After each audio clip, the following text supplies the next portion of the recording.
Welcome to Weight Loss and Wellness for Real, the podcast where people like you get the practical solutions and support you need to permanently lose the physical and mental weight so you can feel better and live the life you really want to live in the body and mind you really want to be living in. If you're looking to overcome your stress eating, overeating, binging behaviors, and move to a place of food and body freedom, as well as find more meaning and more moments of joy in life, you are in the right place.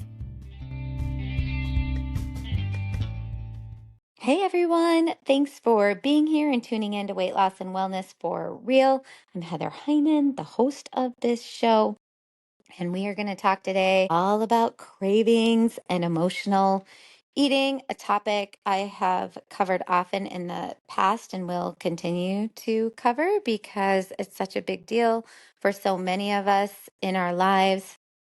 And really finding freedom from that is my goal for you if you are in that space. Because once you find freedom from emotional eating, from, if you're in the throes of binging behaviors, things like that, in just overeating, mindless eating, when you find freedom from that, your whole life and world changes. So I'm really on a mission to help people who deal with that to find that freedom. Hey everyone, just a real quick interruption. I'm really excited to tell you about PhysiVantage, a company I have used for years and years and who I have recently partnered with in an ambassadorship for the podcast. This is one of the highest quality supplement companies out there.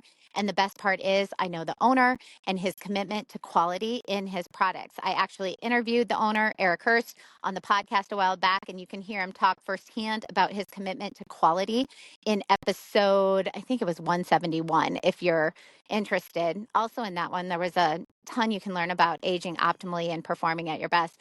I think when people make the decision to add some supplements into their daily habits, they don't think often how important it is to know and vet the companies you are buying from.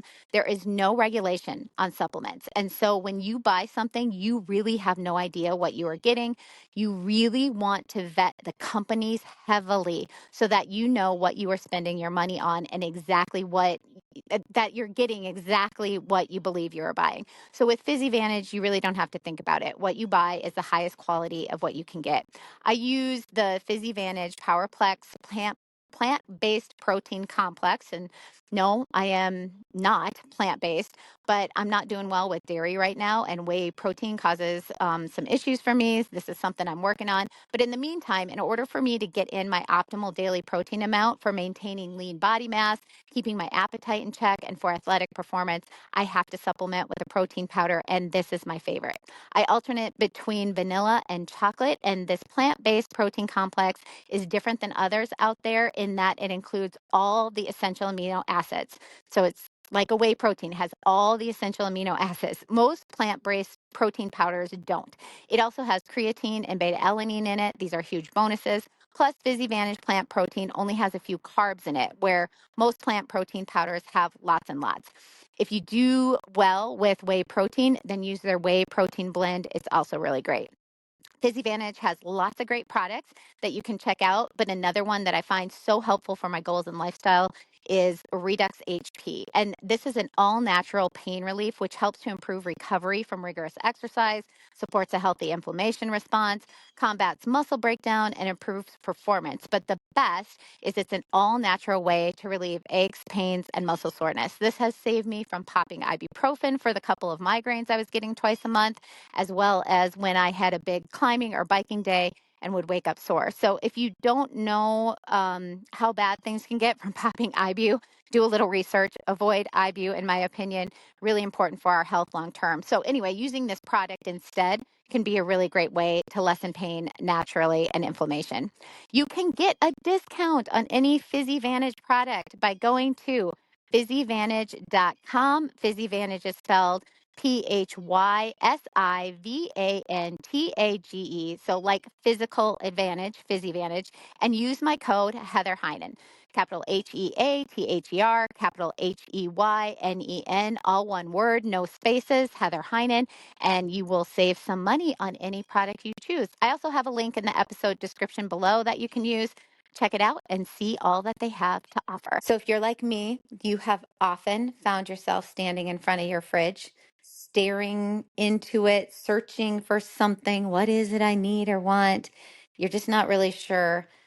Well, spoiler alert, it's probably not the leftover pizza calling your name. It is definitely your emotions. And in today's episode, we're going to dive deep into the connection between cravings, emotions, and eating. Emotional eating is something so many of us struggle with, and it's often wrapped up in layers of guilt, shame, lots and lots of frustration. But here's the good news, it does not have to stay that way. It doesn't. There is freedom from this. So, we're going to explore what cravings really mean, why they show up, and most importantly, really practical tools to navigate them without shame.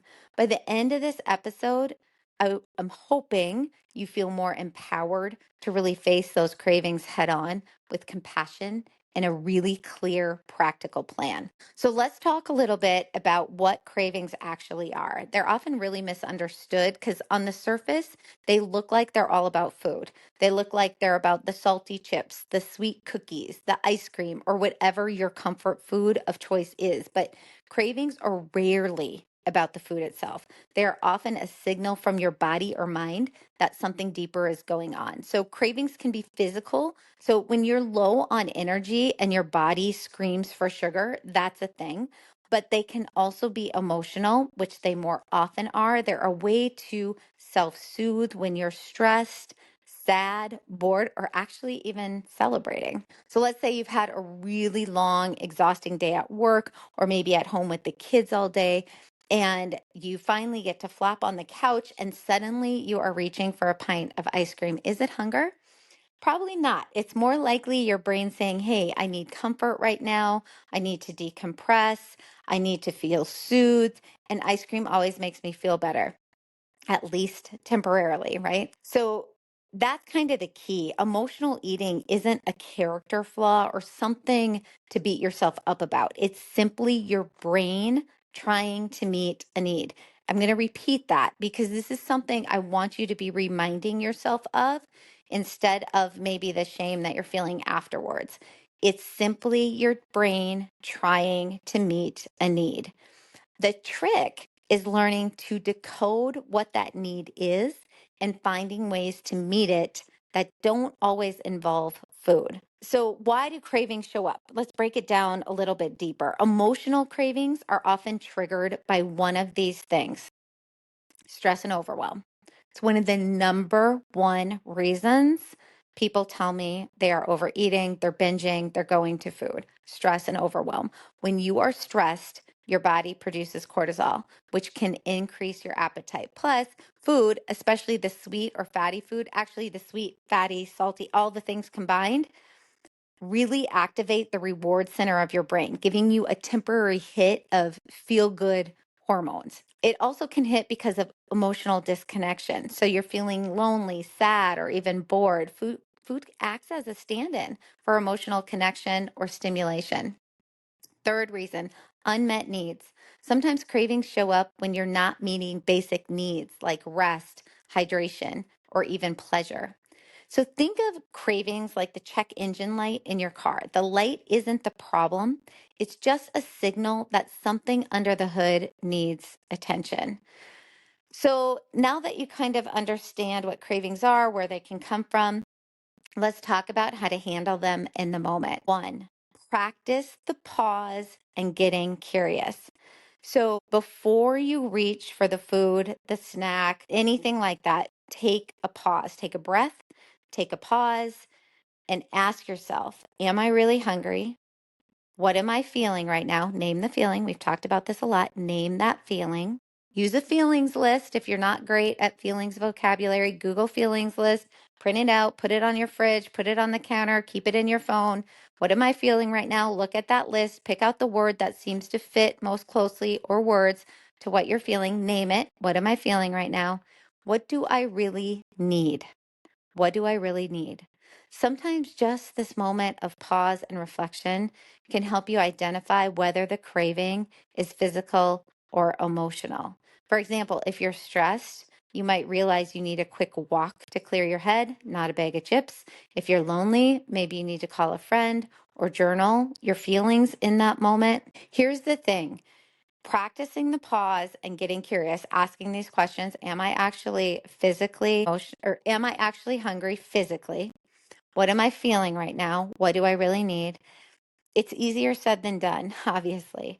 When I started this practice, which really started me on my journey to break free from binge eating, I had to put reminders everywhere. It's not that hard to pause for a second and ask myself these questions. What's hard is in the throes of craving to remember to do it. So sometimes the reminders to do these things are actually the more important step than remembering to do these things. So putting reminders, sticky notes, reminders in your phone. You need to put like visual things that you are going to see in the moment to remind you to pause. Once you get a system in place, it's a lot easier to do that pause and reflection. All right, number 2, practical tool, create a cravings toolbox. So instead of fighting cravings with willpower, which we all know, that runs out daily, arm yourself with alternatives. So here's some ideas for your toolbox. Go for a walk or do a quick workout. And when I say that, I mean like do 10 air squats. If you can't go for a walk, do 10 air squats. Just move your body in some way during that pause. Another one, drink a glass of water to see if the craving passes. That one can actually work physically pretty well. If you have the time, journal for 5 minutes about what you're feeling. Name those feelings, but even better is writing them down. Practice deep breathing or mindfulness exercises. Keep a list of non-food comforts handy. So, like a list of reading, taking a bath, listening to your favorite podcast, like maybe this one in the moment. So, really having a toolbox for cravings can be super, super helpful. I know that when I say things like, go for a walk instead. I mean, I get it. I've been there. It's like, I'm not freaking going for a walk if I'm craving, this food thing, because the food is so much quicker and so much more rewarding. And I understand that. But sometimes if you can practice that pause and you get in the habit of, you will see over time, you actually will get into a space where it's like, all right, yeah, I think I could do some 20 air squats right now. And then I'll see if I still want the thing or not. And here's the trick too. It's like if you still want the thing, then have the thing. But as you practice this, as you stay consistent with the practice, that starts to shift in your brain. The whole idea of needing that food, the urge to go get it, that starts to soften as you practice this process. Number 3, another practical tool. Here's the first bite rule. If you do decide to eat, to have the thing, commit to savoring the first few bites. So often the first bite is the most satisfying. If you get good at mindful eating, you'll recognize this right away. The first bite is really the most satisfying, and you will find you can stop once the craving is addressed without overdoing it. So if you work on this practice, like that first bite rule, you really will get to where 1, 2, 3 bites is more than enough, and you're willing to toss the rest or put the rest back, that sort of thing. And so you still kind of get that fulfillment, but you're not needing to eat the whole thing or all the things. So let's say you're really craving chocolate. Instead of eating the entire bar mindlessly, try this. Just break off one square, sit down, and eat it slowly. Use your 5 senses to really pay attention to the taste, the texture, the satisfaction. You might find that's all that you need. Fourth strategy, plan for cravings. Sometimes cravings hit hardest when we're not prepared. So having a plan really can make all the difference. So here's a pro tip. Keep healthier versions of your favorite comfort foods on hand. So if you know you love ice cream, try keeping a single serving container in the freezer instead of a whole pint. Or try using an alternative. When I was like going through this, ice cream at one point in time was my thing. So I just got in the habit of eating a pint. Yes, I would eat the whole pint of Halo ice cream. It's about half the calories of any other ice cream. I didn't feel as crappy after having it. And so that this can be a stepwise process where you use substitutions in order to kind of get on the path of feeling better and making better choices down the road. Things like if you're used to having chocolate and a candy bar, that's what you want. Try getting a protein bar that you like. There's some really delicious ones out there. I mean, they're not the best, but they're better than a candy bar full of sugar. Things like I think you pronounce it Bearbell, like a Bearbell protein bar, super high protein, tastes delicious, low sugar. Try something like that in its place. There's so many different subs that you could use, so try something like that. And then let's talk about long-term strategies. So addressing cravings in the moment is helpful, but let's also think about the long term. Number 1, balance your meals. Cravings often show up when we are not fueling our bodies properly. This was me forever. And I think I have seen this in every single client I work with, where our goal is to find them food freedom, body freedom, get out of binging, get out of overeating, get out of emotional eating. Almost always, this is what I see happening. They're typically trying to stop those behaviors. Often they're trying to lose a little weight or a lot of weight. And so what they do is they're not hungry in the morning. They just kind of go all day without eating or not eating enough or not eating enough nourishing food during the day. So they're eating a lot of processed food that are not giving their body the nourishing macronutrients, the nourishing vitamins and minerals that the body needs. And so then by the time afternoon, evening, they're ravenous. And so there's no way you're going to be able to fight those urges because the body really needs to be nourished. So balancing your meals with the nourishing foods can be huge in reducing cravings and urges to emotionally overeat. So make sure all your meals include protein, a little healthy fat, fiber to keep your blood sugar levels steady. And then for many of us dealing with this, often taking on a protocol of eating every 3 to 4 hours, no matter what, especially getting in more protein every meal, every 3 to 4 hours, can be really, really helpful to lessen those cravings and urges in the afternoon, evening. Another long term strategy, really practicing emotional awareness. So, the more you tune into your emotions, the easier it is to recognize when they're driving your cravings. So, journaling, therapy, or even a daily check in with yourself can really help. This is why I do a lot of episodes on emotion regulation and a lot of things around our emotions, because when you start to understand your own emotions, you can name them. Remember, name them to tame them. You start to practice more skills to emotionally regulate. It really does affect your eating behaviors. So practicing emotional awareness, however that looks like for you. Number 3, being kind to yourself. And this is why I harp on compassionate self talk and the practice of compassionate language with yourself.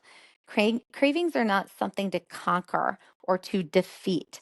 They are part of being human. The goal here is not perfection, it is just progress and staying consistent with this stuff. So, really remembering that cravings are not your enemy. They are a messenger. By getting curious, by staying compassionate with yourself, and using the tools we talked about today, you can really start to shift your relationship with food and cravings. And when you do slip up, because by the way, we all do, let it be a moment of learning and not self judgment. Again, staying out of that shame is one of the really important things when you are healing this whole cycle of emotional eating, of binging behaviors, of overeating. One last thing, some of you know I do have an online course on this, which dives way deeper into everything we just talked about. So if you are kind of in that January reset feeling, I would really, really recommend you take a look at that course.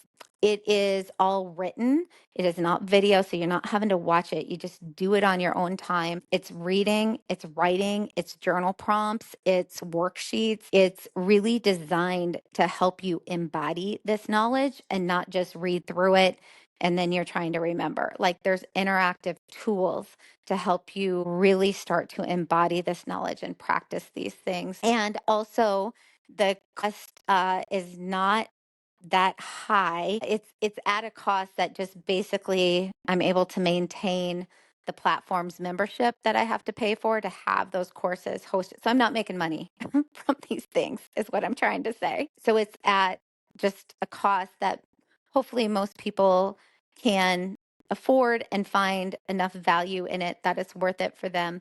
I've had lots of great feedback on it and its helpfulness. Again, you can, well, at the bottom description of every episode, there's links. So you can click right on the link to go there, or you can go to my website and find the link to go to all my courses from there. Just want to say, I want you to remember you are not alone in this. Sometimes it feels like we're the only ones dealing with this. I've been doing this, I've been going through this for a good 30 years now. Kind of found freedom from this about 8-ish years ago, probably almost 10 years ago now. And since then, have really focused on working with people in the last 10 years to really where my focus has been on this, how to help people overcome emotional eating, binge eating, and also anxiety. I work a lot with people and anxiety. But what I've come to find over these last, there, like so many people deal with this issue. And it's more of us who can talk about it and be open about it that lifts that shame around it, because there is this shame around food and eating and weight and all this sort of thing. But I'm here to tell you, there are probably 80 to 90% of our population within this culture are dealing with these food issues, I will call them. You are not alone. Thanks for joining me today. If this episode resonated with you, please share it with a friend who might need a little extra support in this. Again, remember, you're not alone on this journey. We're all in it together. And I just really appreciate you being here and listening, and we will talk soon.